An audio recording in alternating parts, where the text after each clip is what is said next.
Page 53. Soon he came to a strange-looking house with a witch outside. "Ahem, Miss Witch! Miss Witch!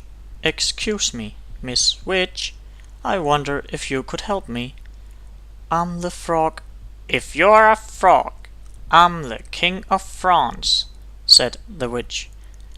"No, I'm not a frog. I'm the Frog Prince, but I need a witch to turn me back into a frog so I can live happily ever after. Can you do it?" said the prince in one long breath. The witch eyed the prince and licked her rather plump lips. "Why, of course, dearie. Come right in. Maybe I can fit you in for lunch." The prince stopped on the slightly gummy steps. Something about this house seemed very familiar. He broke off a corner of the window sill and tasted it. Gingerbread. "I hope you don't mind me asking, Miss Witch, but do you happen to know any children by the name of Hansel and Gretel?" "Why, yes, Prince darling, I do. I'm expecting them for dinner." The prince, who, as we said before, knew his fairy tales, ran as fast as he could deeper into the forest. Soon he was completely lost. Page 54. He saw someone standing next to a tree. The prince walked up to her, hoping she wasn't a witch, for he'd had quite his fill of witches. "Madame, I am the Frog Prince. Could you help me?" "Gosh, do you need it?"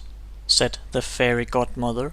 "You are the worst-looking frog I have ever seen." "I am not a frog. I am the Frog Prince," said the prince, getting a little annoyed. "And I need someone to turn me back into a frog so I can live happily ever after." "Well, I'm on my way to see a girl in the village about going to a ball, but I suppose I could give it a try. I've never done frogs before, you know." And with that the fairy godmother waved her magic wand and turned the prince into a beautiful carriage. The prince couldn't believe his rotten luck. The sun went down, the forest got spookier, and the prince became more and more frightened. "Oh, what an idiot I've been! I could be sitting at home with the princess living happily ever after, but instead I'm stuck here in the middle of this stupid forest, turned into a stupid carriage. Now I'll probably just rot and fall apart and live unhappily ever after."